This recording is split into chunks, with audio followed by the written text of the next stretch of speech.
So, hello everybody. Hopefully everybody's having a nice day. Now today, we are going to talk about MK11. And by we, I mean me and GB. Actually, we're talking about MK1, but we're playing MK11 because, well, we don't have MK1. Yeah. Like, WB didn't send us a free copy, and we weren't going to shell out all that money to buy, like, the Ultimate Edition, the one that allowed you early access. No, thank you. Right. Plus, we're still on the fence about whether or not we want to actually buy MK11. Yeah, $70 is a bit too expensive. And you don't even get a full version of the whole thing because I think you still have to buy like the combat pack one separately, and then there's other one, and then like all the cosmetics. So usually, like what I do is wait for these games to be like 2 to 3 years late, and then they have like this bundle where they put everything they have together for like $5 to $20. And then literally, I got in Mortal Kombat X, and I got XL, which I got all the DLC, all the cosmetics, everything for $5. So what I just do is just wait until a few years, and then just buy everything when on discount, because it's like 3 years later. It's like bam, $5 instead of 70 or 100 plus, because that's what you're gonna have to buy all the characters and stuff. But that's a MK thing. It's always been like that. Not always. Well, it a used long to be. time ago, it used to actually be a full game. Back when I first got into Mortal Kombat with the original 1, 2, and 3, and then when did you get into Mortal Kombat? I got into Mortal Kombat in Armageddon. Okay, so you're more about the 3D era. Yeah, but then after I bought Armageddon, I played the other ones, like I played Deception, Deadly Alliance, MK3 Ultimate. Okay. I went all over the place because I liked it so much. Then I played 9, X, 11, and well, we haven't played 1 yet, but we've seen enough of it. And we saw the story, we saw all the fatalities, we saw all the cameo characters, we saw all the endings. We've seen pretty much everything. Because we're huge Mortal Kombat fans, and right. While we were on the fence about whether or not we wanted to buy and play the game, we at least wanted to watch the story and go watch other players playing it, seeing how the combat is. Right. And some of the new stuff. And that's what we're going to talk about. We'll talk about the story in the spoiler section in case some of you don't want to be spoiled, because we do have some opinions about the story itself. Right. Yeah, for me, I'm all about, I like Mortal Kombat, like a fighting style game. For me, it's kind of casual. Yeah. I'm not like a huge tryhard that does like 20 combos and takes like 50% off batteries. I'm like the one person that maybe like does the uppercut every single time and hopefully I win. Yeah. Like, I'm not that good. I mean, I'm okay-ish at best. Or I just do like a stupid attack spam. I'm just not that good. I'm trash. At least in MK. But if there's one thing I love about Mortal Kombat, it's the lore and the story. The lore, I love lore. I don't know, it's just Mortal Kombat lore has always been fascinating to me. Me too. So it became fascinating with all the quarters I sacrificed on MK1, 2, and 3. Yep. Back when we had them arcade machines when I was a kid. Back in my day. I'm old. Yeah. All right, so first off, we'll talk about the combat. So we watched a few videos about some players doing the combat against, like NPC. I think we even watched some like online matches too. Yeah, we saw some online matches and like players against bots. Like, it seems okay. It seems pretty good. Like, the animation looks pretty clean. Like, the combos look pretty nice. And all the characters, everything seems pretty smooth, which I love. Like, every single character has like at least some sort of combo or some sort of like unique animation stuff, So it's nice. It makes every character feel unique, which I love, which is great. And, I mean, special moves also as well. Like, for example, when Reptile does like this whole thing slippering on the ground, grabbing somebody as he turns into a lizard. Now that's pretty cool. Some people have been complaining about him being like too OP. Yeah. Yeah, I think some people have said that. And we saw a video yesterday. But, I don't know. I haven't played it, so I can't say Yeah, we can't fully. make a proper judgment that way. It seemed like to me, for the most part, the characters came across as mostly balanced. I mean, you're never going to have 100% balance in any type of fighting game or PvP type game. There's always going to be that one. And the meta and all that stuff. But there was some new stuff introduced. We have the cameos, which is interesting. Yeah, which, if you do like cameo fatalities, it's great because it brings what GB wants, which is like the classic fatalities. Old school fatalities. Yeah, GB was complaining about that. Yeah, when we were watching a few videos, because we were watching the fatality videos, because it's getting to the point now where a lot of the fatalities are just over the top and silly, and I guess that's the point. But as an old school MK fan, I like the older ones. He's very basic. Yeah, I'm very basic. It doesn't take much to make me happy when it comes to MK. Yeah, for him, you could just add the same fatality for like 10 years in a row, and he'll still like it. A little bit different variations of each fatality would be fine, but not, the over-the-top stuff is just like, okay, this seems a little silly, but whatever. But it was interesting because you have playable characters, and I think there's going to be, the roster is going to be like over 20 starting off. I think so. And a lot of the main characters that you would expect. Mm-hmm. And like you were talking about the DLC packs and whatnot, because it's not just the base game. You're going to have to buy all these DLC, like Omni-Man, Homelander. Yeah, that's Combat Pack 1. Yeah. And then after that, there's probably going to be Combat Pack 2, because that's always kind of been the thing. Yeah. Where they release Combat Pack 1 and then they release Combat Pack 2. And then like a bunch of cosmetics on the side. So if you kind of think about it, everything's like over $100.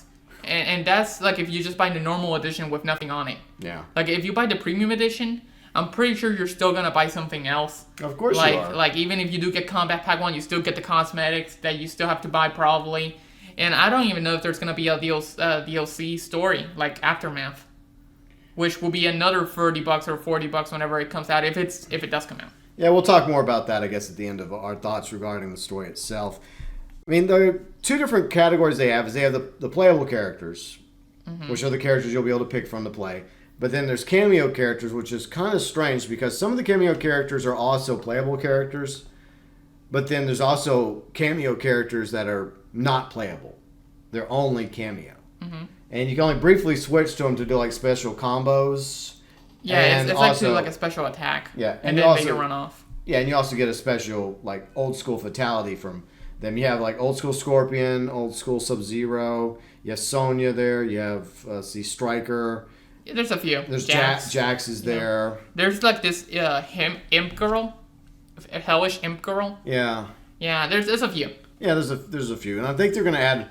Along with more playable characters, they're going to add more cameo characters, too. I guess we'll see. It's just going to suck for people that are fans of certain MK characters that have been reduced to cameo. Like, for example, Mutaro. People were excited about Mutaro being added, but guess what? He's a cameo character? He's a cameo character. And that sucks. I don't know if Goro is a cameo. I guess it's better him in the game than not being in the game. Yeah, I mean, I guess that's the alternative is you at least get kind of sort of... You get to see them. You get kind of sort of a chance to play Mutaro, but yeah, overall, I thought that the combat was decent. I mean, we have cameos. We have, instead of X-rays, it's what, Fatal Blows now? Yeah, but it's basically an X-ray. It's the same thing. They just different name. Yeah, and I think it's like if your character's like down to like really critical health, that's the only time you can actually use the Fatal Blow in order to like launch some sort of comeback against your opponent. Yeah. So you can't use the Fatal Blow if you're easily winning. Okay, but it's weird because I think Fatal Blows are nerfed. Okay. Because your character does like this animation, like he's powering up before he attacks you. Yeah. But you can still counter that Fatal Blow. Mm-hmm. Like it's weird, like the way it works. It's like your character's still moving while he's doing the animation. So it looks like they nerfed. They made him slower. I thought that you could counter the X-rays as well. Well, basically just block, I think. Yeah, I think it might be the same thing. Or maybe, they'll be like when the game officially releases, I think on Tuesday, maybe there'll be like a day one patch that will fix the Fatal Blows. We'll see. But along with the Fatal Blows, of course, they're really brutal as hell. Yeah. And it's it's X-ray, it's all this crazy stuff, and it actually uses both characters, your main character and your cameo. Yeah, that's actually kind of cool, like a duo type of deal. Yeah, it was cool to see. And you also got Brutalities returning, so they're back. I think that's going to return in every MK. Oh, yeah, naturally, along with the Fatalities, which we already talked about. But I do like the old school Fatalities, because, like, Cameo, Scorpion, and Sub-Zero, they look like old school Scorpion, Sub-Zero. Yeah. And, of course, they do the old school Fatalities, like where they pull off their mask and burn you alive, like old school Scorpion. Or ripping your spine and your head off. Like, exactly. He's very basic. Yeah. I'm all for creativity. I mean...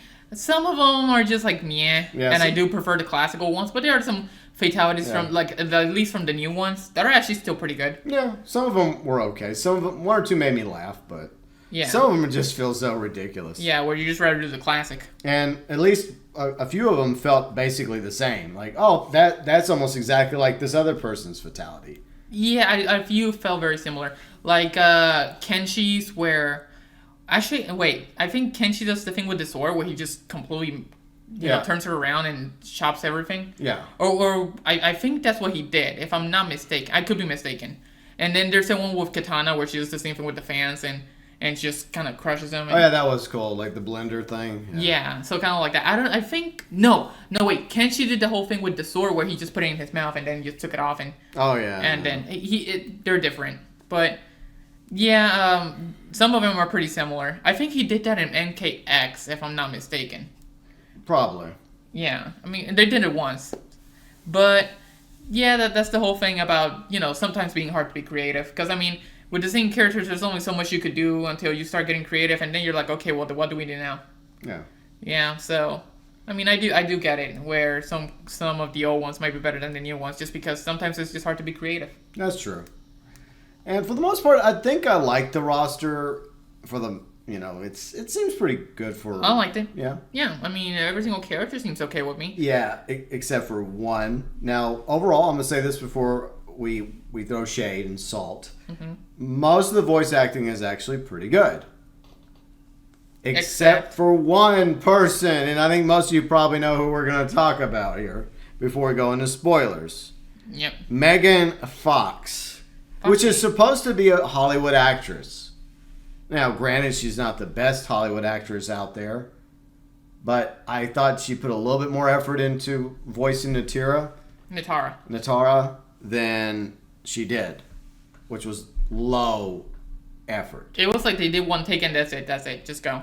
Yeah, it was pretty bad. It was awful. Just it's like she was reading with like no emotes. Yeah. No, there was no emotes. It's like she's just reading on the paper and then that's it. Just go with it. And just read like one take, and then they never did it again. Now, what's really... That's just how it feels. Yeah, I think most people are like really ripping on her too. I mean, unless you're a Megan Fox simp. There's probably like 80% haters and like 20%. Oh, it's okay. Well, the 20% are simps, so what a surprise. Yeah, but I mean, look, she is attractive, okay, and she is an okay actress. I've seen some stuff she's been in besides Transformers, and she's okay. She's not terrible, but for some reason she was horrible with this. Like, she's just not a voice actress. No. But here's something funny. She doesn't actually do all the stuff for the character. You have Christina V. Valenzuela. I think that's the girl who plays Veronica in Hell of a Boss. Yeah. Yeah, that's it. That's her. That's the girl that plays Veronica in Hell of a Boss. So she does the battle efforts, grunts, and screams. So Megan Fox doesn't even do any of that. So they might as well have had an actual voice actress like Christina voice her instead. And this is not the first time this bullshit has happened. It happened in Mortal Kombat 11. You were Ronda Rousey? Yeah, Ronda Rousey. She's not a talented actor at all. She's what a ECW? I don't know. Like, turned WWE and been in a few movies, but she sucks. Her acting is horrible. And they hired her to voice act for Sonya.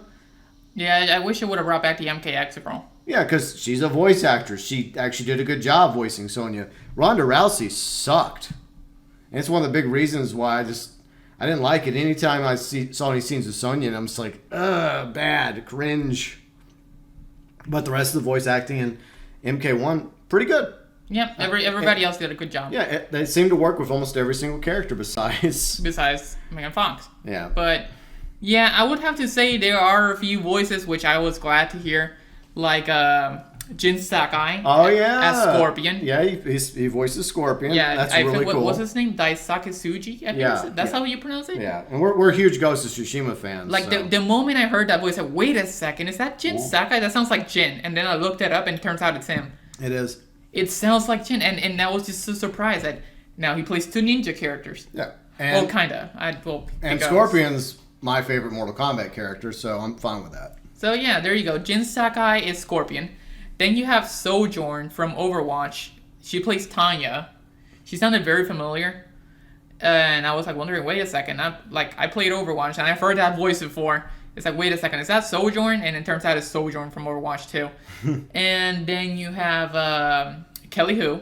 Yeah. She's been voicing Devora for a couple of years already. She voiced her in MKX and MK11. And now she voices LeMay. And I like her voice. It's pretty good. She's a very good voice actress, even though a lot of people didn't like Devora. Well, but that's not her fault. That's the character. That's not the voice. Yeah, she did a great job voicing Devora. It's just that people didn't like Devora. But yeah, another great voice actor. See, that's the thing I don't understand. Why not just hire everybody that's a really good voice actor or voice actress to play these roles? Why did they make Maybe they're unavailable. I don't know. No, they could have easily found another, like the one chick we just talked about that voiced all the other like lines for the vampire chick. What, Christina V? Yeah, she could have done it. She probably done a better job. I don't know. Maybe it was in their vision. I don't know who makes that decision. Like in MK11, I don't know if it's all the way up to the top. Maybe they're just like, okay, we got to get a celebrity here, so. But why? They don't sell copies. I don't know. Ronda Rousey does not sell copies of MK11, and Megan Fox damn sure doesn't sell any copies of MK1. But I'm whatever. Anyways, I think that's enough ranting about her. Yeah. But overall, other than that, everybody else did a really good job. They did. So this is where we are going to spoil the main game because we wanted to know what happened in MK1 because we weren't exactly happy with the story of MK11. Yeah, well, the story of MK11 is just timey-wimey. Yeah. It's very timey-wimey. Yeah. And here's the thing. Timey-wimey is a very, very difficult subject when it comes to movies or games or stuff. Because all you do is one mistake and the whole team's like, wait, what? Yeah. And it just doesn't make sense. And, like, for me, MK1 is pretty good until the very end. Yeah, which we're about to talk about. Yeah. Once again, spoiler warning. See, there's good time travel like Back to the Future. That is my favorite movie, by the way. Doctor Who in its prime, like the best of the classic series, the best of the David Tennant, Christopher Eccleston, Matt Smith eras. Mm-hmm. There is time travel done right. And like you were just saying, if you do it wrong, it's a disaster. And you get shit like this. Yes.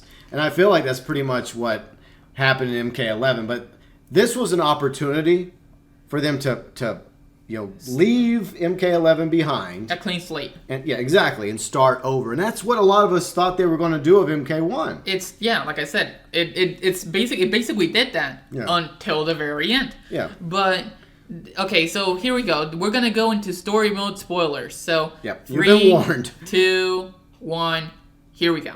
Okay, so in the beginning, we see that Fire God Liu Kang. Yeah. He's the keeper of time with Garrus. Yeah. And basically, he's created this new timeline because Chronica fucked up the last one. Well, she's fucked up a bunch of ones. Yeah. Where she's just like, okay, well, we gotta combine peace and evil, and then she went mad. Yeah. And Liu Kang is trying to do the same thing, but instead of like doing the whole evil thing, he's just like 100% going with peace. Yeah. And basically, then after that, he gave like all the bad guys like terrible lives, like meaningless lives. Like Shang Tsung is just some random scam merchant. He's a snake oil salesman like Wes Dickens, basically. But yeah, he's become Wes Dickens. Yeah, which is worthless. And then Quan Chi is just some rando. Yeah, I think he talks about being in a mine or something, but he may have ended up in the mines because of his own antics. So he may have just like what Liu Kang tried to do is when he recreated the universe and the realms like Earth's realm, Outworld, etc. He knew that there were certain individuals that were responsible time and time again for things going to shit. Well, main three. Like Shao Kahn, Shang Tsung, and Quan Chi. Yeah. And then, of course, he gave Shang Tsung a meaningless life with the whole Wes Dickens Mark II. Yeah. And basically, Quan Chi is just kind of like there, just kind of meh. Neither one of them are actual sorcerers anymore. Right. And then you have Shao Kahn, which he's General Shao now, which is basically the general for Sindel. Yes, Sindel's Empress of Outworld. So basically, now he's just like a lapdog. Yeah. So he's not like the Emperor Shao Kahn. He's just General Shao at the moment. Yeah. From my understanding is Liu Kang even tried to give Shao a better life by giving him a father that was greatly respected, and like because Sindel mentions his father a few times. Yeah. Like your father was not like this. He was a good man. He only believed in going to war as a last resort. And so even Liu Kang tried to, in his own way, like steer Shang Tsung and Quan Chi and even Shao into different lives. Yeah, basically. He didn't destroy them, but he didn't want them to go down the same path because the same path would have led to chaos and destruction once again. Basically.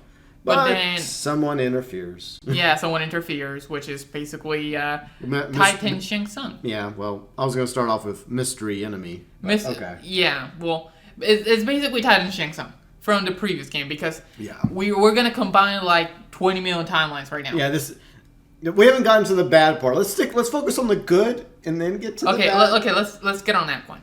Okay. Okay, so Kronika, quote unquote, shows up and tries to give Shang Tsung from Liu Kang's timeline, the new timeline. Yeah, and Quan Chi, the same thing. They try to give her, their powers back and make them strong and good sorcerers and like super powerful.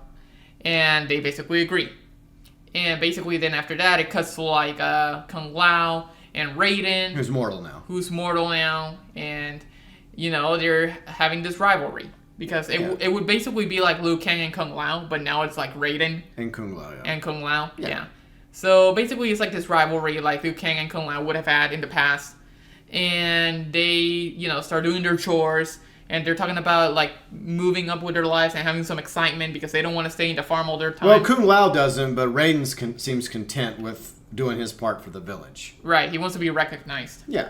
And then after that, they go to Madame Beau's tea shop. Restaurant, yeah. Yeah. And basically... the Lin Kuei show up. Yeah, the Lin Kuei show up. First, they have a fight. Yeah, they fight each other over the bill. Of course, because it's Mortal Kombat. Yeah, then after that, Kung Lao wins. Then the Lin Kuei show up as a test. Yeah. But they don't know that. So they were being tested, but they didn't know that. So they fight the whole Lin Kuei, and apparently they were going easy on Kung Lao and Raiden. Yeah. Yeah. Because the Lin Kuei are now the defenders of Earth Realm.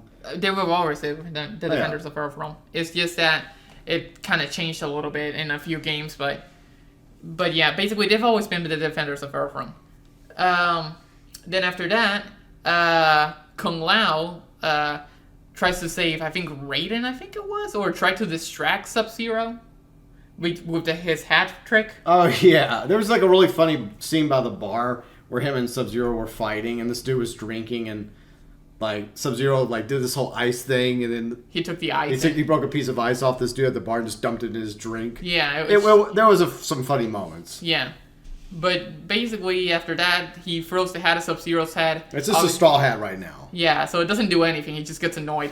But basically, he throws another metal piece, and he kind of thinks about it. It's like, wait a second, I could make a metal hat. Yeah.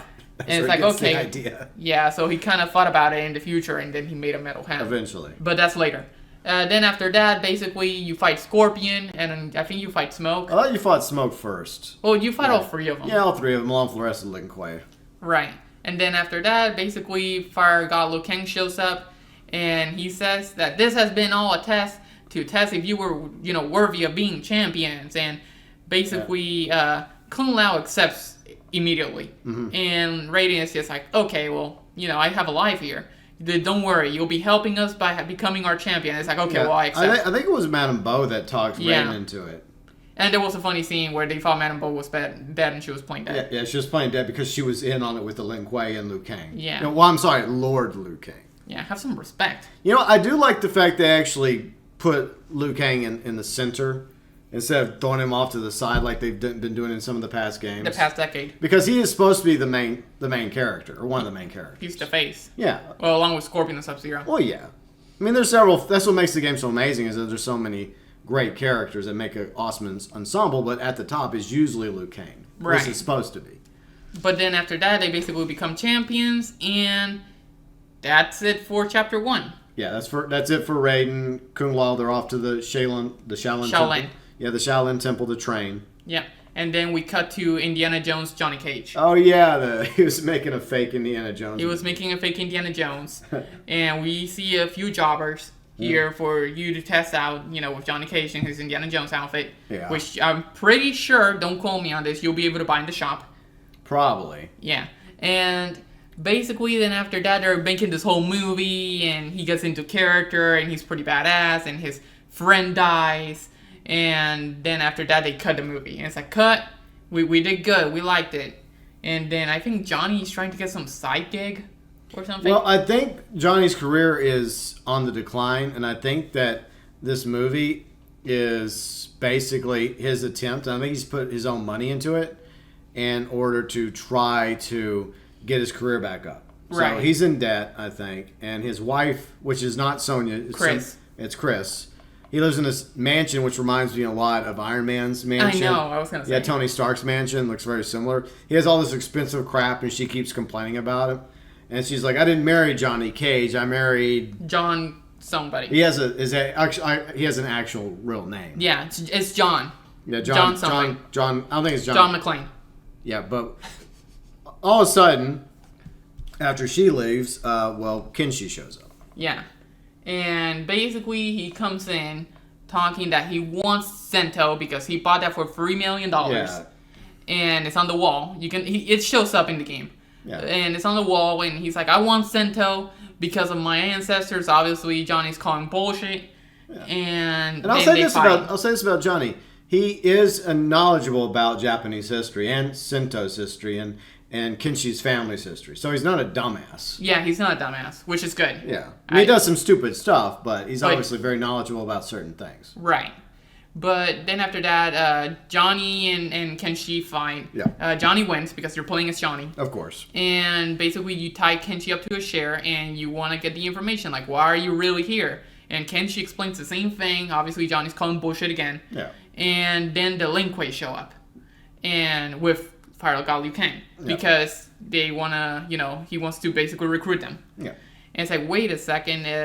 Are you guys like really like God and ninjas? He thinks it's a joke. He thinks it's as like anybody would. A stunt by his wife or something. As anybody would. Yeah. Because come on, like really? But he's playing into it. Yeah. Then I think he pisses off Sub-Zero and then they fight. Well, because Liu Kang's ordered Sub-Zero to let Kenshi go. And Sub-Zero is trying to untie him. And then, of course, Johnny Cage is like, okay, fine, I'll play the role here. Like, get your hands off of him or something. And then, of course, Sub-Zero has a short temper. Yeah, he gets pissed off easily. Yeah. Then after that, they fight with Scorpion, and Johnny Cage wins, because obviously they're not trying to kill him. Yeah. And basically after that, I think he kind of gets into it, and he actually buys it. Well, Liu Kang interferes. He's like, okay, this is enough. And he shows Johnny Cage that he actually does have powers. Yeah. And then after that, they basically both get recruited. And then I think there's a time jump. There's a little time jump. They go through a portal, and Johnny Cage starts recording because, oh my god, this is some wild shit, man. I gotta record it just so social media can see it. No, that's before they go to Outworld. Now they're about to fight each other to determine who's going to be their quote unquote champion.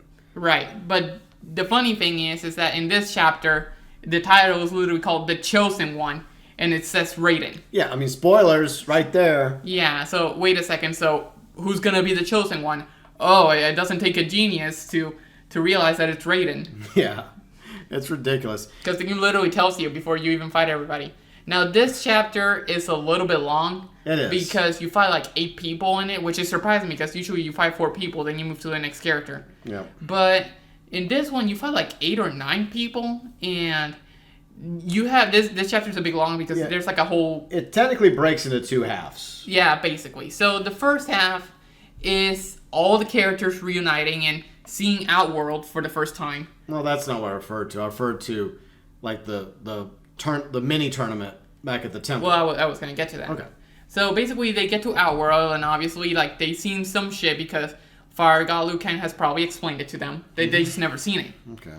And then after that, it's all about seeing Outworld, and they meet Melina, Sindel.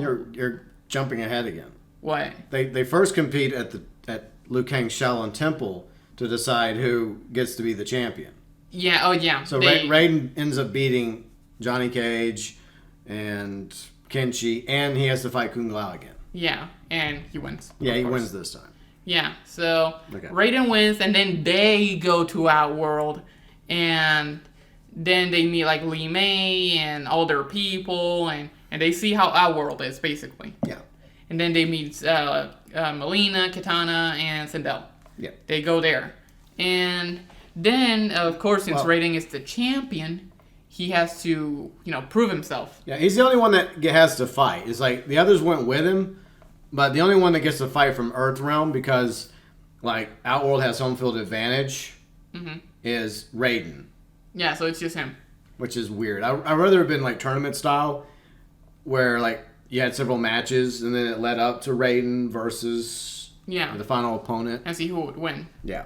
But then basically after that, you fight Li Mei first, and then you fight, I think, Kitana or Melina, one or the other. No, you don't fight Melina, and this is another difference.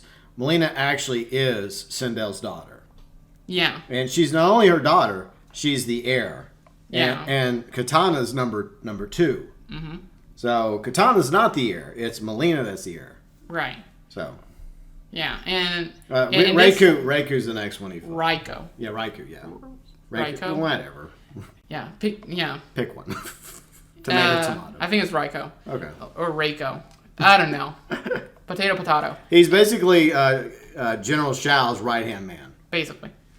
And basically after this, you still have to keep fighting in the tournament, and Raiden wins. Yeah, Raiden ultimately wins. He beats everybody, including General Shao. Yeah, and he's not happy. And so Earthrealm wins again. Yep, and then, of course, then they have a dinner. Yeah. And General Shao's not happy, of course, because he wants them to be together, but General Shao's like, no, I don't want us to be together, and he wants to be like a war or conquer them, basically. Yeah, there's elements in Outworld, including General Shao, that wants to go to war against Earthrealm. Yeah. But they can't anymore since basically Raiden already won right now. Yeah, he won. Plus, Sindel doesn't want to go to war against Earthrealm either. She wants to keep the peace between Outworld and Earthrealm, just like Lord Liu Kang does. Right. Then after that, Lord Liu Kang starts having suspicions that Shang Tsung might be. Garrus informs him that he's been looking through the hourglass, and he warns Liu Kang that someone's history has been changed. Right, which is Shang Tsung and basically Quan Chi, and he doesn't find out about Quan Chi till later. Right, but those two are in it. Yeah. And yeah, that's pretty much it with Shang Tsung right there. Then we cut to Johnny Cage, Kung Lao, and Kenshi as a team. They team up because Liu Kang basically tells him, hey, can you get this guy for me? Yeah, go get Shang Tsung and bring him back to me. Yeah. Then after that, they have some little banter, and basically Johnny says something wrong to Kenshi, and Kenshi gets offended because they're talking about like Sento and the Yakuza and all that stuff. Of course. Yeah. So then after that, we cut to the Tarkatans. Yeah. With Baraka and all the other ones, which apparently in this game is not like a race, it's like a disease. Yeah, it's a disease. Yeah, so it's called Tarkat. Yeah, Tarkat. Yeah, in other words, like in one of the intros, it's even explained that Baraka was born this way.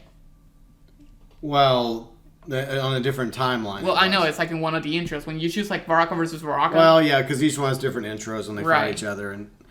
But, yeah, the Tarkat's a disease, and it affects people. It's hard to get, but once you get it, usually it'll turn you into like a ravage. Yeah, and basically Melina has it. Yeah, that's the secret. Melina somehow... We don't really find out how she got it, but she ends up... She just has it. Yeah. And so Shang Tsung is trying to come up with a cure for it, or at least a treatment, because that's how he's been able to weasel his way into Sindel's court. Right. And then basically before they go to Shang Tsung, obviously Baraka is just like, oh, we have people helping Shang Tsung, so he has to fight them. Yeah. Then after that, it's like, wait, I can explain. And then he listens after he's been beaten in a fight. Yeah. And then after that, he agrees to help them. Yeah, Baraka actually is a good guy in this game. Basically, everybody's a good guy if you think about it. Except for a few, but most of them. But it is cool to see a different twist with Baraka's character, because he was a normal person. He had a family. He was a trade merchant. He was pretty successful. Yeah. And then he got Tarkat, and his family got Tarkat, and they all died. And he's the only one that's still alive. He was pretty fugly still. Yeah. But... yeah, then after that, they go to Shang Tsung's laboratory, and I think Baraka stays outside. Yeah, he stays outside. The other three go in. Yeah, and basically right here, what happens is that they want to stop Shang Tsung and capture him. Yeah. And they see Melina on the table. Yeah, they're eavesdropping on... You have Rain there, you have Tanya there, and you have Shang Tsung, and Melina's laying on the operating table. Yeah. And... even though Shang Tsung is helping Melina, like the other three come in and they don't know the full extent of what's going on. They don't understand the context of what's going on and why are they doing this? What are they doing to the heir to the throne of Outworld? Right. They think that Shang Tsung is trying to infect her. Basically. Yeah. So another misunderstanding. Yep.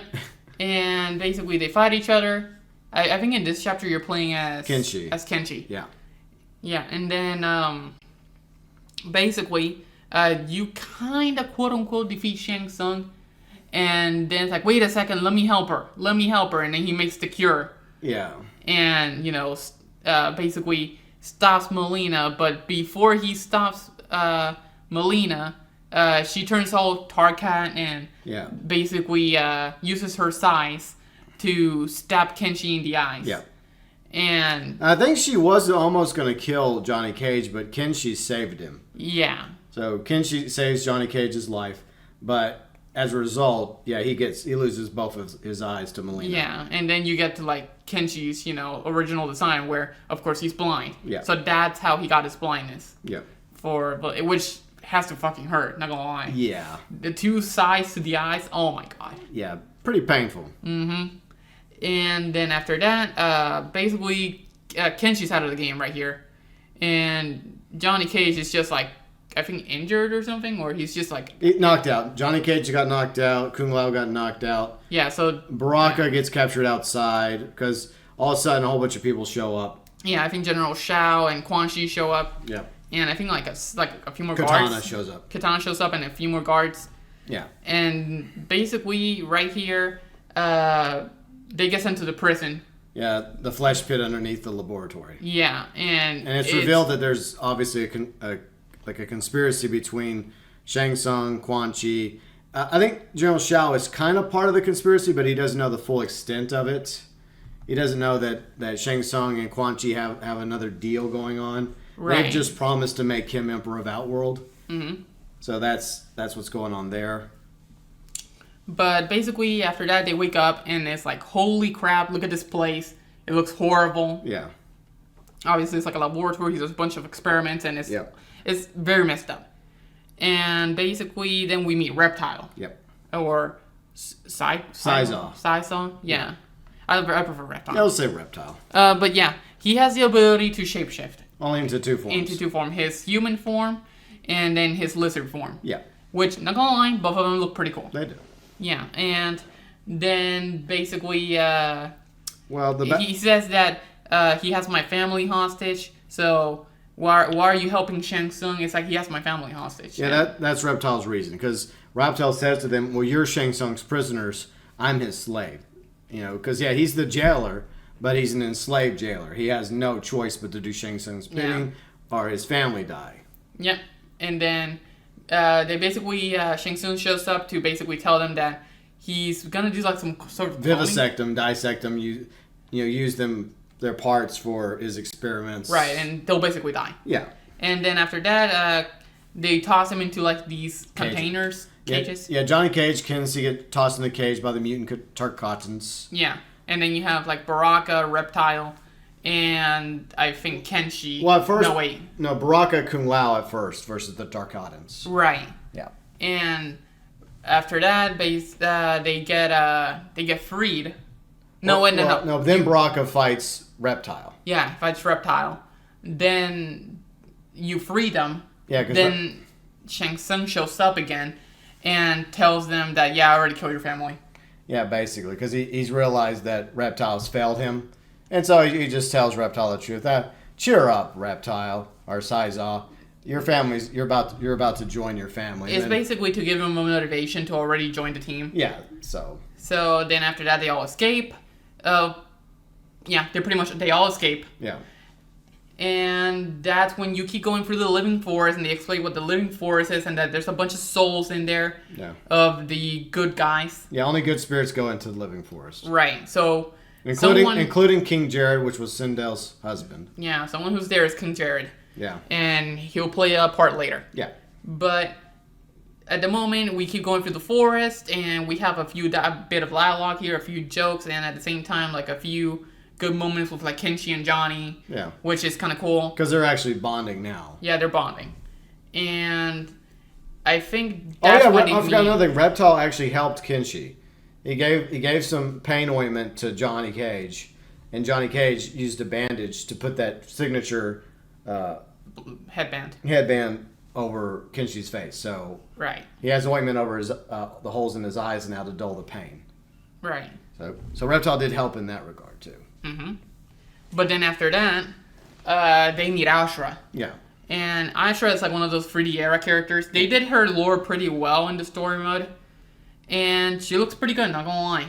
I just wish she has like an alternate costume that maybe you can buy that makes her look like good. They probably will. They probably will. And yeah, that's pretty much it. She still has her Chris. You didn't like the Chris too much, did you? I think it was too big. The Chris was too big because she has like this doll thing where she can control. I don't know. It was an MK Deception's fatality where you can have this thing, this whole doll, and you get to stab people, and the other enemy feels it. It's always possible that might be a future thing they give her, but this is a new timeline, so there are changes to. Yeah, there could be a change, but overall, she still looks pretty good. Yeah, and I wish one thing that they did reference that was later on, but I'm gonna say right now, is that they did reference her hat, that it looks good on her. Because she, in the MK Deception, she has like a whole hat thing as well. Yeah. So that kind of goes with her design. But basically back to what we were talking about with Ashra.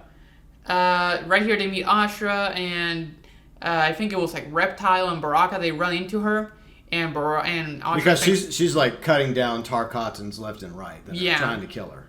Mm-hmm. And then they think that they're bad guys as well. Yeah, and then Baraka's like, we're not demons, you know. Yeah, but of course, because it's Mortal Kombat, you have to fight her. Yeah. And then, oh, wait a second. I didn't realize, even though you could have just explained that, you'd have to kick your ass first. Yeah, you have to fight first. Yeah. Fight first, talk later. Yeah. Then after that, the chapter turns to Ashra. Then you play as her. Yeah, and she explains the backstory of her, NetherRealm, Quan Chi, and his connection with Shang Tsung, and also Reptile explains a little bit too in the Living Forest before they meet Ashra, and he only knows bits and pieces from eavesdropping, so they're connecting the dots together. Mm-hmm. Then after that, they get to Shang Tsung. I mean, to Quan Chi, and he's doing like a Soulnado, kind of deal. And you see Havoc, you see Darius, you see Natara, Megan Fox, and someone else. I forgot who I think it's her sister. Like it's another. And Serena. Yeah, Serena. Yeah. Serena. And I think she's a cameo character. I think she's along with Darius. Darius is also a cameo. I will say I prefer Serena's MKX design better. She looks way better in the campaign mode. But that's just me. Yeah. Havoc and the other ones look pretty nice too. I like Natara's design. It's just her voice looks terrible. I don't know. I mean, I was looking at, because Kari in my Discord, he showed an image of what she looked like in the older Mortal Kombat. In the 3D MK era, and the 3D era. Yeah, she looks way better. See? Yeah, I know what she looks like. Yeah. I think that looks better than what we get with Megan Fox. Because if Megan Fox actually put effort into the voice acting, then maybe I would be okay with it. But I'd rather just them redo her entirely. Yeah, her voice kind of sucked in everything. And like the intros, the campaign, her arcade ending, it's like she was literally a piece of cardboard. Yeah, she was basically just reading it like you would read something in front of a classroom. Yeah, it was basically like listening to a piece of cardboard. It was terrible. Yeah. Then after that, they do the whole Soulnado, and right here, obviously Kenshi is out of the picture because obviously he's blind. But then Johnny is just like, you know what? You saved my life, and takes Kenshi's sword and replaces it with Johnny's sword, which is Sento. Yeah. So Kenshi finally got Sento. Yeah. Which is great because now he can finally be guided and see. Now, it's kind of cool. First, he doesn't. It's just like a normal sword. Yeah. But then he kind of gets knocked down, and then, like, Kenshi's ancestor starts speaking through Sento. Yeah. And that's how he listens and finds the sword, and then they give it sight as well. So, he's blind, but technically he's not blind because he can still see. Yeah. It's like Daredevil. Yeah, thanks to Sento and the ancestors, they give him what he's lost. Yeah. It guides him, basically, like he said. And then after that, they stopped Soulnado, and... Not before Ermac. You're right. They combine all the souls of the Living Forest, and they turn to Ermac. Yeah. We are Ermac. We are many. But we keep losing. Are one. We are Venom. He keeps losing. Yeah, he keeps losing. He just, we are many, but we don't know how to fight. I guess the problem is Ermac's just having to deal with all the souls fighting each other inside him. Yeah. Maybe that's the problem. My problem with Ermac is that you see him tossing everybody around like it's nothing. Like, yeah. But he stops. It's like he just, why is he stopping from throwing everybody around? I know it's because of the story and that he has to be defeated, but in reality, like, Ermac could literally just kill anybody. He could just be like, toss him, toss him, toss him. Oh, he's down? Toss him up and down until he's dead. And that's how he wins. There you go. But obviously, he has to stop using his powers because he has to, the writing. Yeah.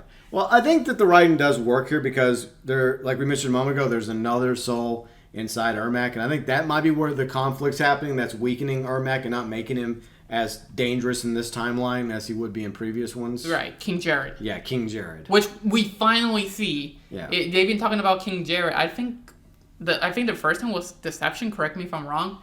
But yeah, we heard about King Jared there. We heard about King Jared in MK9, X, I think 11 mentioned it. I'm not sure. Yeah. No, yeah, it did because that game has in Delhi. And then now on MK1. Yeah. They've been talking about Jared, but we never seen him. And finally, we see him. Because at first he's struggling. He struggles at first. He has like one or two times where he almost gets control of Ermac, but he loses it.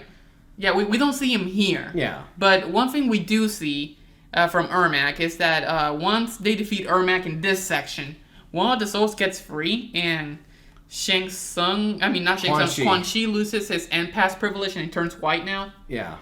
And he's white now. I don't know what the ghost did. Like it just makes him look like, I guess, older Quan Chi. Yeah, it just sucked the skin color out of him. I mean, his soul's still there, and like he's still alive. So what exactly did he lose? I guess the ghost scared Quan Chi to the point where he just lost all pigment in his skin. I don't know. Yeah.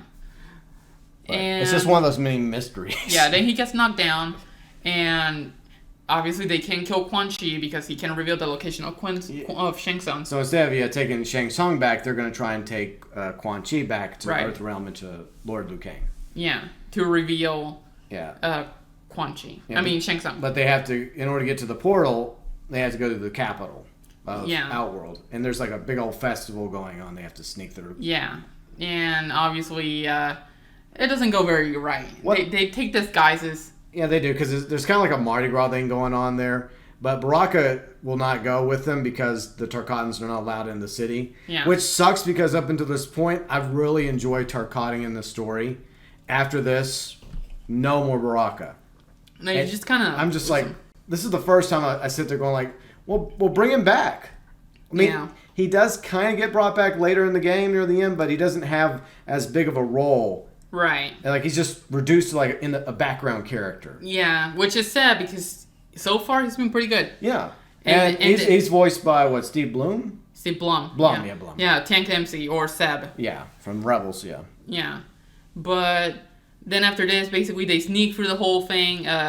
We see Chameleon as a cameo character, which is kind of cool, but she looks very, very different. Yeah. And I think at this part you're playing as Reptile. Yeah, well, Reptile's like trying to cause a distraction to distract Lin Mei and her constables. Li Mei, her constables, as well as General Shao and his soldiers and his lieutenant. Right, because they're trying to escape. Yeah. Then basically you defeat everybody as Reptile and they all escape. Reptile almost gets captured, but Kenshi saves them. Right. Yeah. I don't remember that part. Yeah. Kenshi goes back and he saves Reptile.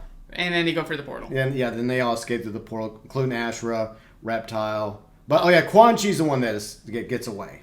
Oh yeah, they punch him first though. Yeah, but Quan Chi, they're not able to successfully take Quan Chi back to Earth Realm. Right, so they punch him. Yeah. And then after that, they all go for the portal, and then Ashura's like, wow, I've never had a home before.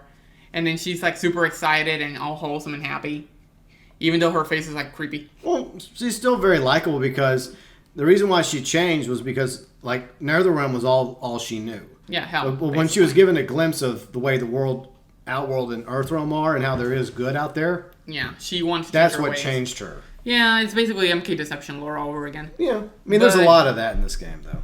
Yeah, there's a bunch of references and one-liners and all that shit. Yeah.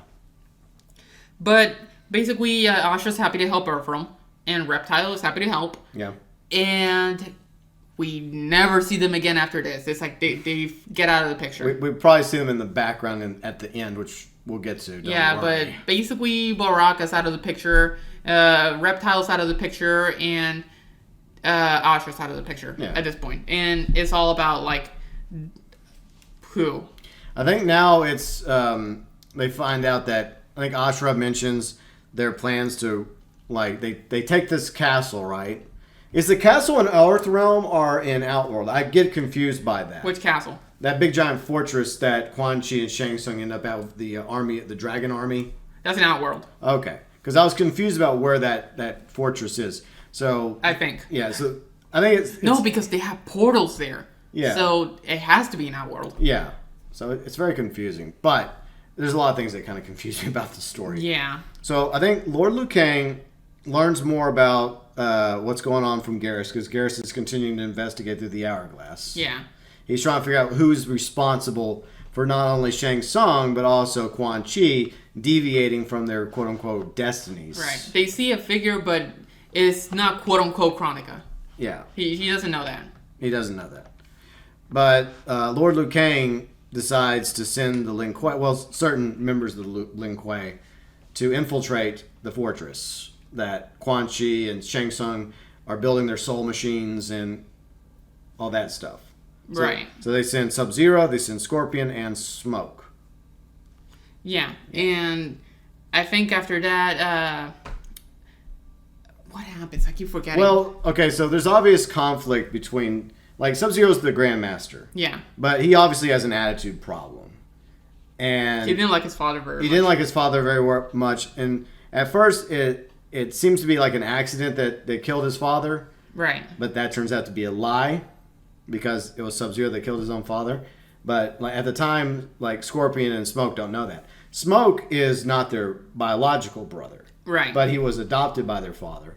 Now, Scorpion sees Smoke as his brother, but Sub-Zero kind of treats him like shit. Yeah, it's like, we share blood, but we are not brothers, kind of a deal. It's like the same thing with New Cyber and Sub-Zero. Yeah. Sub-Zero, yeah. Yeah, so they all managed to infiltrate the fortress. You have Megan Fox there, and a few others show up, and they all get their asses kicked by Smoke and Sub-Zero, Scorpion. I mean, that's a pretty good like team right there. It's right. Kind of hard to beat those three. Yeah, those three are like god tier characters. Yeah. In this one, I don't know why, but I remember in the cutscene just hearing Nitara talk. You have issues. Like it's no, especially in this cutscene specifically. Yeah. It was awful. Very cardboardy.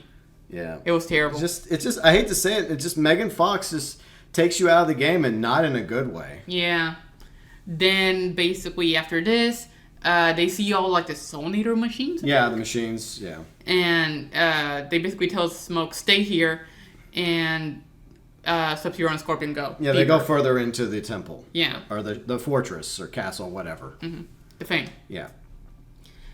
I forget what's happening. They're spying on Shang Tsung, I think. Yeah, they get into a fight with Quan Chi, Shang Tsung, I think, and ultimately they get captured.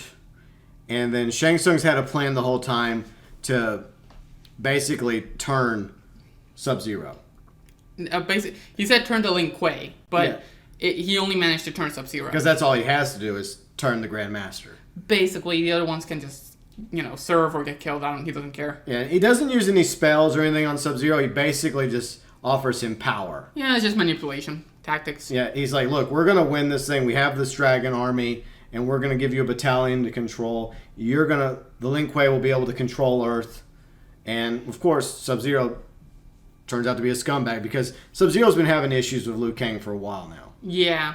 Even though Scorpion and Smoke are more than happy to serve Lord Liu Kang as Earthrealm defenders and protectors, like, Sub-Zero has his own ambitions. Yeah, he's kind of in his own world. Yeah. And that's when he reveals that he killed his father. Yeah. And, then Jin Sakai's like, no, you wouldn't. And he basically, after that, just, tries to escape everybody. Yeah. And he managed to beat everybody. Well, it's Scorpion, okay? So it's Scorpion. And he was pissed. Yeah. I mean, he just found out his brother killed his own father. So, so he was pretty pissed. And he was about to betray everybody. Yeah. Yeah. So basically, Scorpion, looks inside for his inner ghost. Yeah.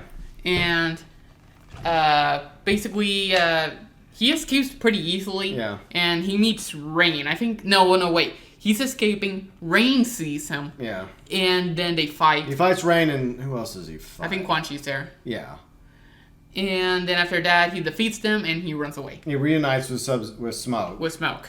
Yeah, and it's already mentioned, I think, by Sub-Zero that Sector and Cyrax are going to be allied with Sub-Zero. They never show either one of them, but they're obviously very loyal to Sub-Zero. So they know that with the Grandmaster turning sides, so will the Lin Kuei. Mm-hmm. So the Lin Kuei is lost because their Grandmaster is going to switch sides, and so will they, and so will Cyrax and Sector. The only two that defect is Scorpion and Smoke. They're the only two. They manage to escape the fortress and go back and warn Liu Kang, I believe. Well, it's at that point that they're about to that Quan Chi activates the Solnados, I think. I don't remember. But one thing they do before they leave is that Sub-Zero shows up out of nowhere. Yeah, he does. And he calls them traitors, and of course they're like, they start fighting. You are. Yeah. And Sub-Zero outsmarts him here, and I think it gives him a scar. Yeah, he hits him with an ice shard and like knocks off Scorpion's mask and leaves a really sweet scar on his face. Yeah, and then after that, you basically play a Scorpion, you defeat him. Yeah. And I think you take him after you win. I don't remember if Sub-Zero got captured or not. Did Sub-Zero? I think maybe you're right. Maybe he got captured or. They did take him, but I don't remember what happened. Yeah, that's just another thing that just doesn't really add up. And I think Sub-Zero kind of disappears from that point. For a quick minute, yeah. Yeah. So then, after that, I think that's the last you see of Jin for a quick minute. Yeah, because, I know what happens next. Okay, so, no, Scorpion, Smoke, Raiden. Oh, by the way, I forgot to mention that when Raiden became Earth's champion, Liu Kang gave him a gift. The amulet. The amulet from the Elder Gods, which gave him the power of lightning and thunder. Duh. Yeah, it's basically the amulet from MK9. Yeah, so Raiden does have lightning thunder power now. Yeah. And so, but basically Lord Liu Kang leads a team, I think, into the fortress to confront and capture Shang Tsung and Quan Chi before they're able to erect the dragon army. Right. With this crown. Right. And Melina's also involved, I think. Or wait, no. I went too far ahead. This time it's my fault. First off, it was Liu Kang. He goes to Outworld to try to get Sindel on his side. Right. And first he gets LeMay. Yeah, he gets LeMay. Because he kind of talks sweet to her. Yeah. And then it's like, wait a second, okay, I'm joining Liu Kang. Yeah. I think in this chapter you play as LeMay. Yeah. Even though she's gotten her butt whipped numerous times up to this point. Yeah, but you're the main character now, so. Yeah, and you have Lord Liu Kang as your cameo, so. Yeah, so obviously she's not losing. Yeah, so he helps. Yeah, then you defeat a bunch of characters, and you basically make it to the throne, I think. Yeah, and you have to fight a few people in order to finally convince Sindel and Katana and Melina that Liu Kang's not plotting to try to take over Outworld. Right, he doesn't want that. No. He just wants peace. Yeah. And obviously they don't believe, but then basically Liu Kang shows her the script. Yeah, somewhere along the way, Ermac shows up, and then that's when Jared fully... No, not yet. Not yet, okay. Not yet. I'm getting ahead of myself again. But yeah, Liu Kang shows Sindel the MK11 script. Okay. And it's like, here you go, look at this, and this is who you were. Yeah, and he reveals that he's not just the protector of Earth. Right, no, he's just a creator of everything. Yeah, basically. So he's God. Yeah. He's just God. Yeah. Then after that, he shows everybody everything. It's like, this is who you used to be, this is who they used to be, yeah, and this is who I made them be and who you are now. Yeah. And then Sindel's like, who should I see you as, like, my friend or my creator? And he says, my friend. Yeah. Oh, yeah, no. Oh, yeah, somewhere along the way, General Shao shows up, and they all fight General Shao. And no, wait. Before they get into General Shao, you see, like, this little Easter egg of Shinnok's amulet. Oh, yeah. And they all get sucked. Yeah, because Shao has Shinnok's amulet. I guess he was given it by Shang Tsung or Quan Chi. Somebody. Or he just found it on the floor. Hey, I found it. I found a MacGuffin. Yep. Yeah, and basically they all get sucked. And not in that way. They get trapped inside. Like several of them get trapped inside. Garrus, Katana, Melina, and Sindel. Tanya. No, Tanya. That's it. Those 4. Yeah. And then you fight General Shao as Sindel. Mm-hmm. And you kick his ass. Yeah. And you take the thing, the MacGuffin. You take the amulet back. Free them. Yeah. And I think that's the last time you see of him. General Shao gets put in prison. Oh, so yeah. that's the last time you see this Shao. This Shao, yeah. He gets arrested. Yeah. Then after this... That's when they go to the fortress, all of them. That's when they all go to the fortress. Oh, yeah, he showed them... Oh, yeah, the fight took place in the flesh pit because Liu Kang had to prove to Sindel that Shang Tsung was actually up to no good.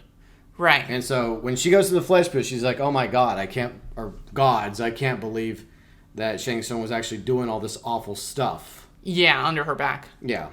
And then after this whole thing, you get like the famous line MK12 1.53 underscore. Oh yeah, because the subtitles. The subtitles screwed up and it showed code name instead of a file of the subtitles that it should be. It just showed the code name of the actual game code. Yeah, and in the comment section of that video, people are just posting. Oh my God, the greatest line of all time, so inspiring. MK12. Such a lovely meme. So you guys now know that MK1 is now MK12.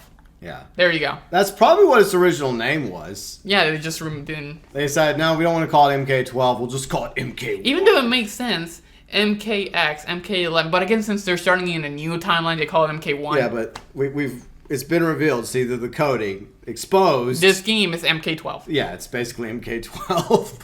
Right. But then after this, like, they go back to the castle again where Sub-Zero and Scorpion and Smoke were. Yeah. That same castle. Yeah, that same castle. And basically everybody's there. Yeah, well, almost everybody. Both sides are now fighting. Then they show all these cool tricks that, in the cinematic. Yeah. And Ermac shows out of nowhere. And you attacks Tanya. It's like, don't worry, I'll protect you. Gets her ass handed to her. And Melina has to protect Tanya. Right. Yeah. Even though Tanya is her loyal bodyguard. And it's insinuated that they're more than friends, Tanya and Melina. Yeah. But, okay. And after this, you defeat Ermac. Ermac starts having like this little transformation, and he turns into King Jared. Yep.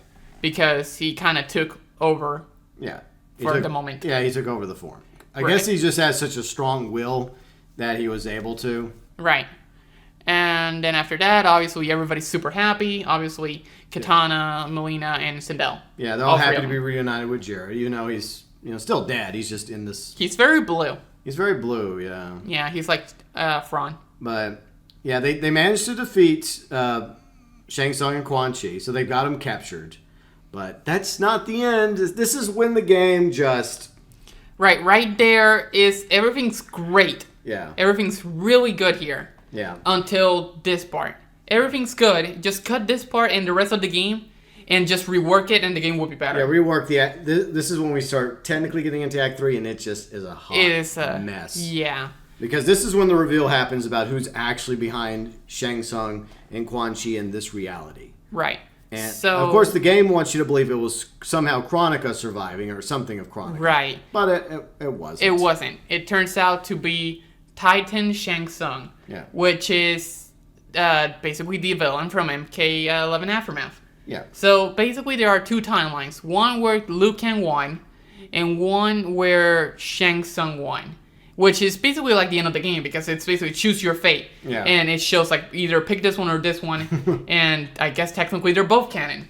I guess they're both canon. Their own universes, each one. Yeah, it's just apparently there's more than just their two timelines. There's like millions. Yeah, because the other Shang Tsung, not Titan Shang Tsung, but MK1 Shang Tsung theorizes that hey, if there were two timelines, then it's quite possible, Liu Kang, that there's multiple timelines, and multiple Titans. And that's where it goes all timey-wimey and shit. Yeah, because now Shang Tsung and Quan Chi from MK1 are now allied with everybody else against Titan Shang Tsung. Yeah. Who's trying to destroy everything except for his timeline. Oh, but before that, when the big reveal happens, Dark Raiden and Dark Sindel shows up. Oh, yeah. And Sindel defeats them, I think. No, Melina defeats them.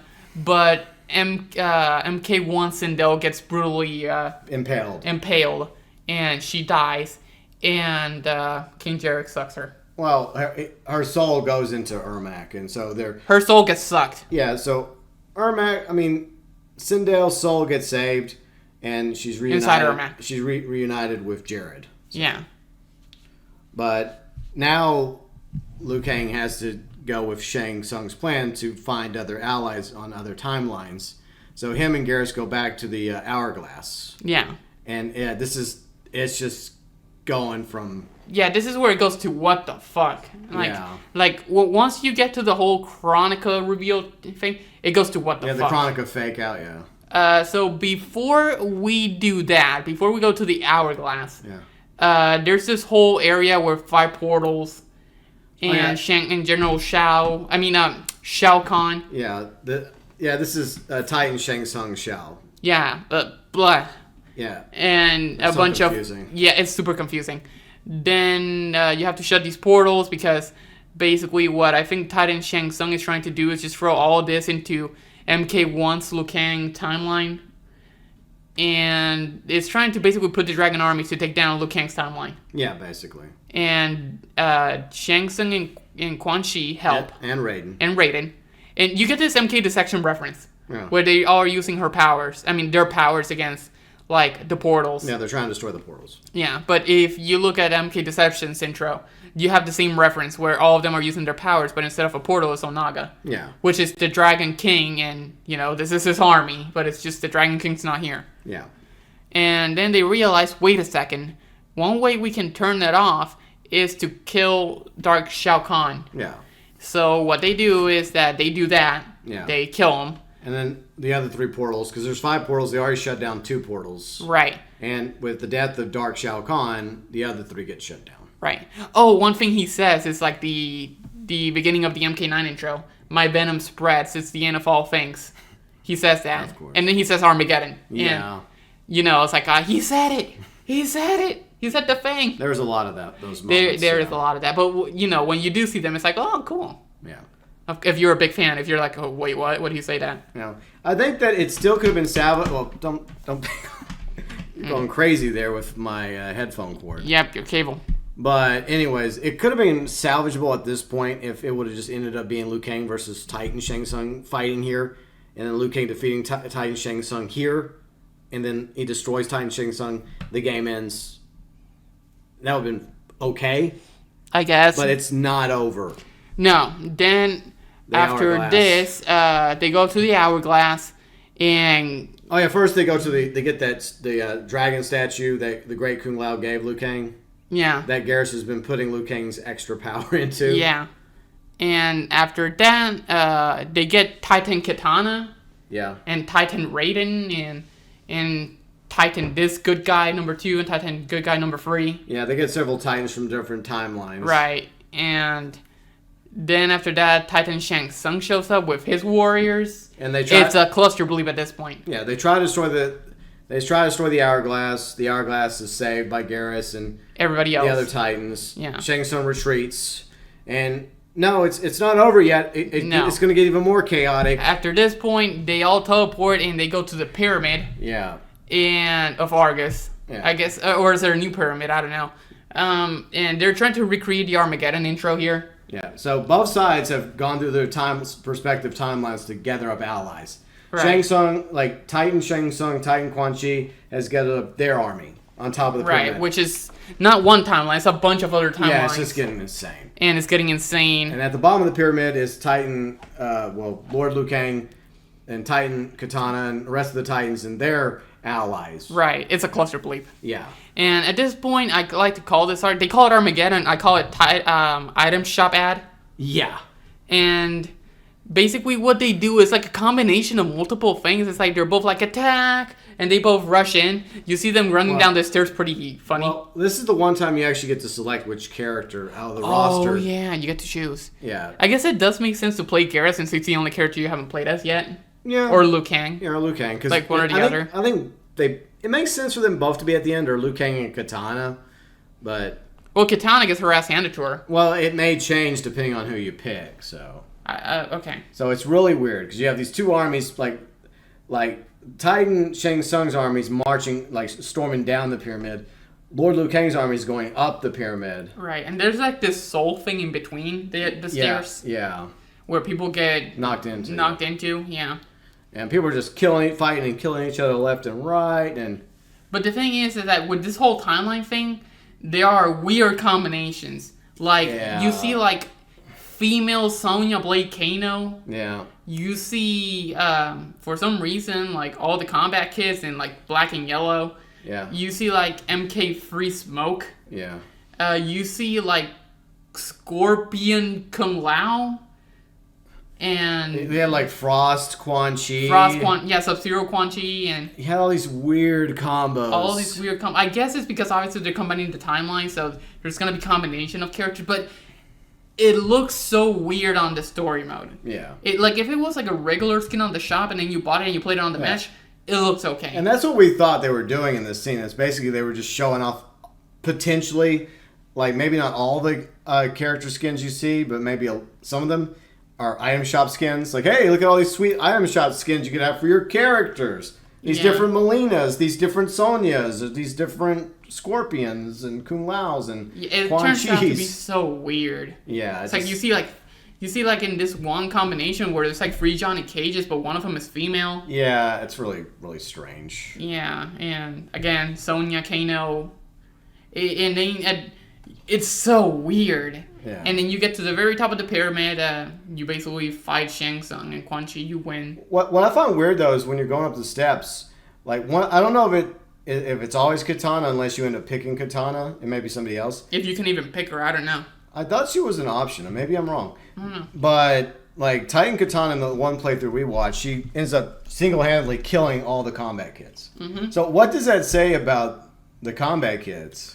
Well, that they're nothing unless they're the playable character. And they're on the bad guy side though. They're not on the good guy side on this version. Well, I guess the thing is that the combat kits in this version are evil. Are just evil, and then they're just not that properly trained, and they get their ass handed to them. And poor Casey Cage just gets decapitated. She's the one that gets it the worst. Yeah.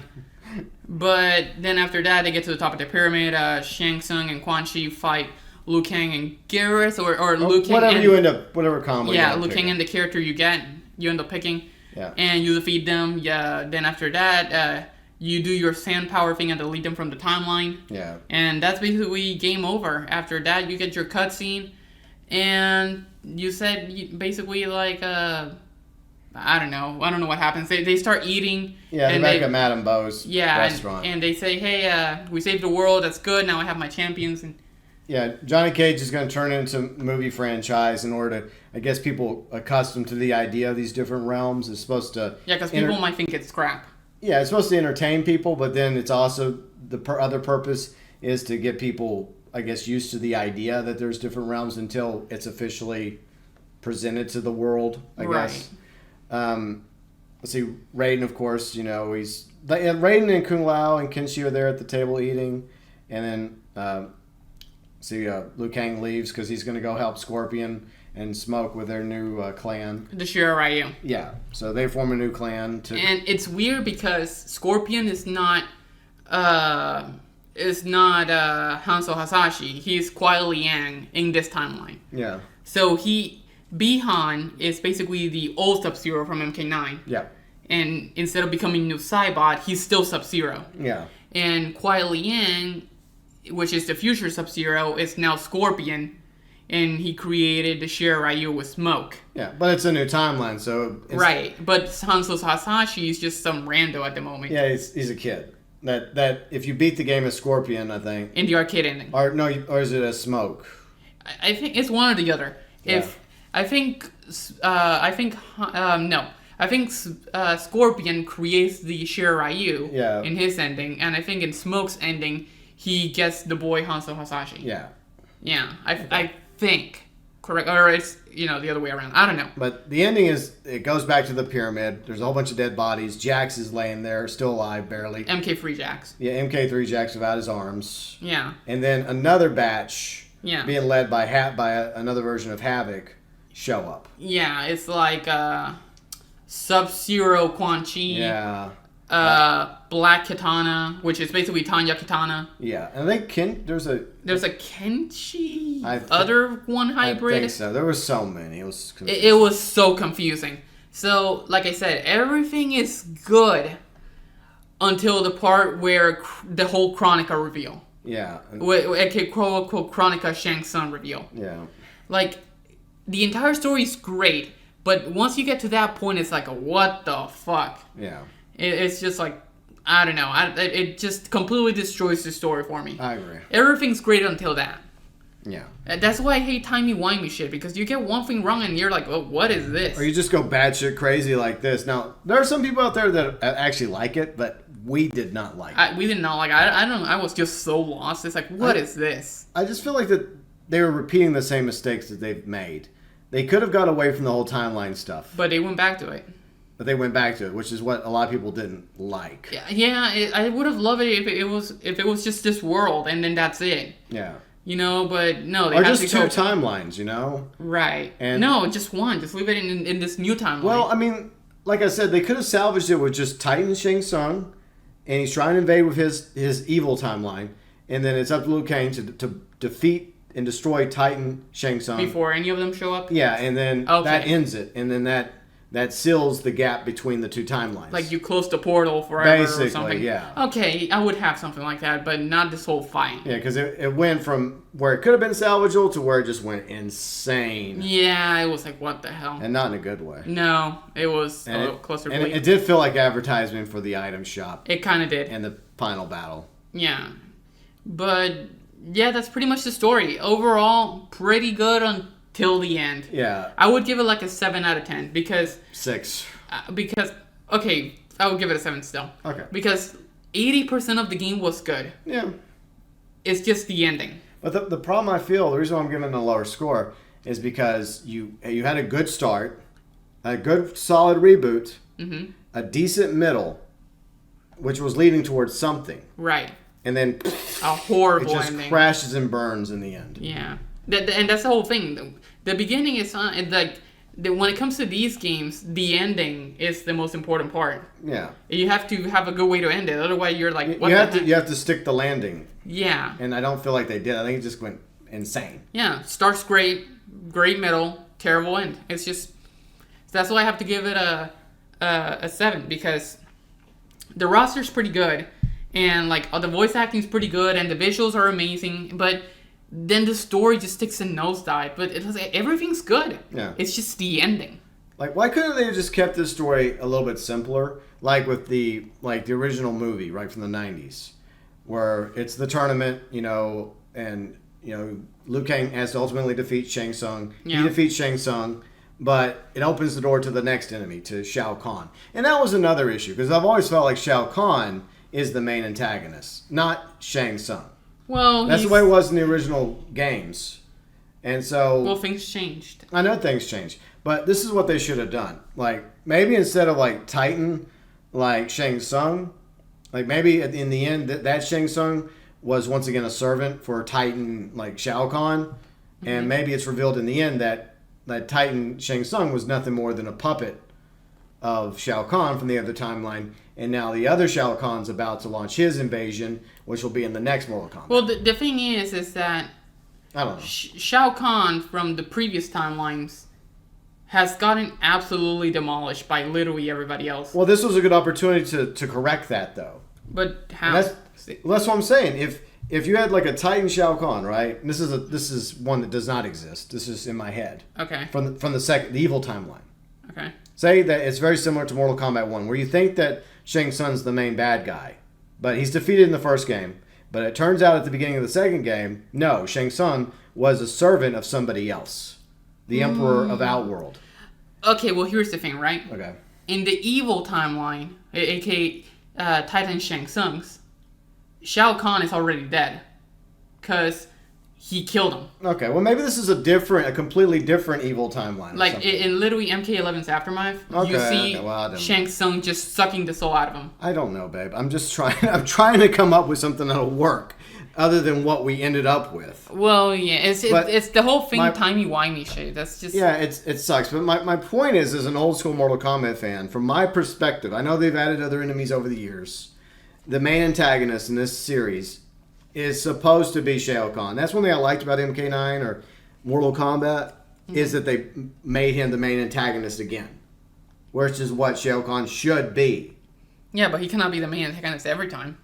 I know, but this would have been a good opportunity to at least insinuate that there's a more powerful Shao Kahn than General Shao out there, from a different timeline, who's behind all this. Well... I don't know, but... If you think about it, there kind of was, because in the Portal section, there was Dark General Shao Kahn, which I guess is... But he was a servant, but that Shao Kahn was a servant of Titan Tsung. Yeah. And so I feel like the alignment is off. It's so confusing. I don't know. There's like 20 million timelines. We just get lost. Yeah, I think that's the problem. It's just too confusing. It's too chaotic. That's what happens when you put like 6+ timelines. It's supposed to be 2, but then you start thinking about it too much, and then your brain goes to melt. And I feel like they had a good concept, but in the end, I felt like the end was rushed.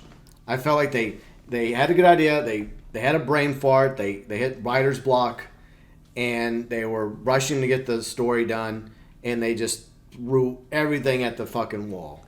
Yeah. And they couldn't seal the deal, in my opinion. But if you like the ending, feel free, and, well, you know what to do.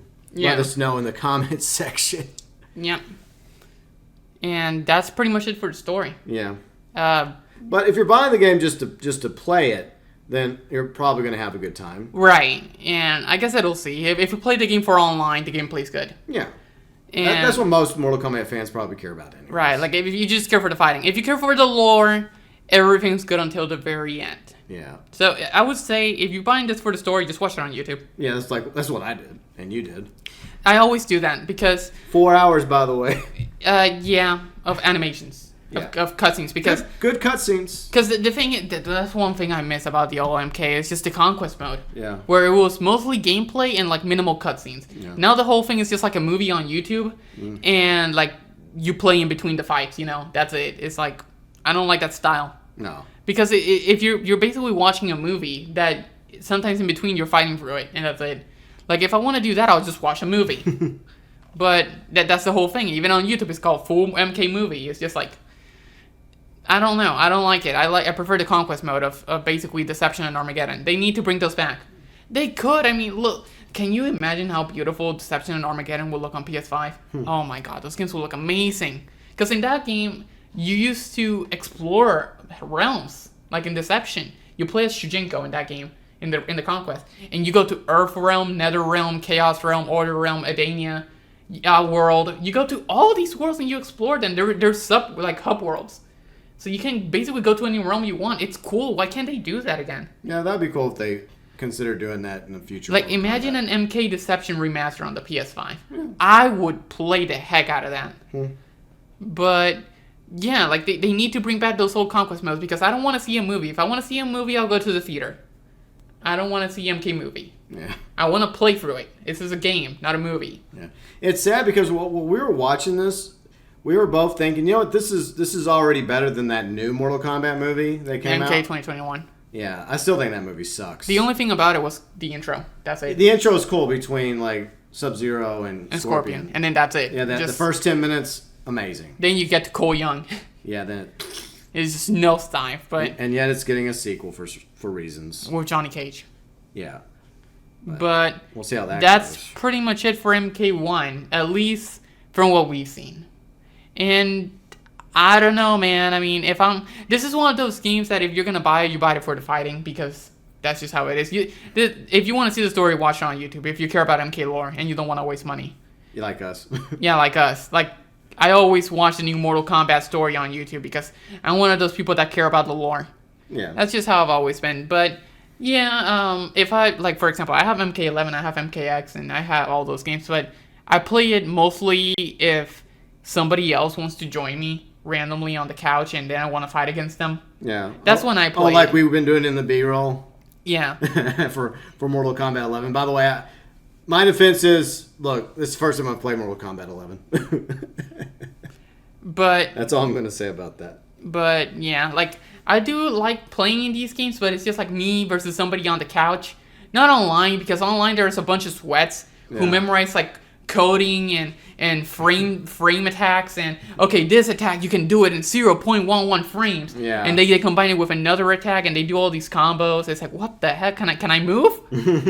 Like I don't want to face all these sweats. That's why I cannot play MK online, because it's just full of sweats. Yeah. Like if it was like your local person on the ground where you just press XXX or you do uppercut spam or shit like that. Well, the way we're playing it is the way I used to play with my friends back in the day when we'd get it on console, like Mortal Kombat 2 on Super Nintendo, or like Mortal Kombat 3, or that's the way we used to do it. It was just like either we'd play the game, right, the main story against the AI, or else we just sit around taking turns playing against each other. Yeah. With 2 controllers. Yeah, that's we're how going I would old play. school with this. But yeah, if you go online, it's nothing but a sweat pit. No, thank you. Like, trust me, like I'll go there and I'll get my ass handed to me in less than 10 seconds. My health bar is completely empty, just like that. Yeah, screw that. Nah, screw that.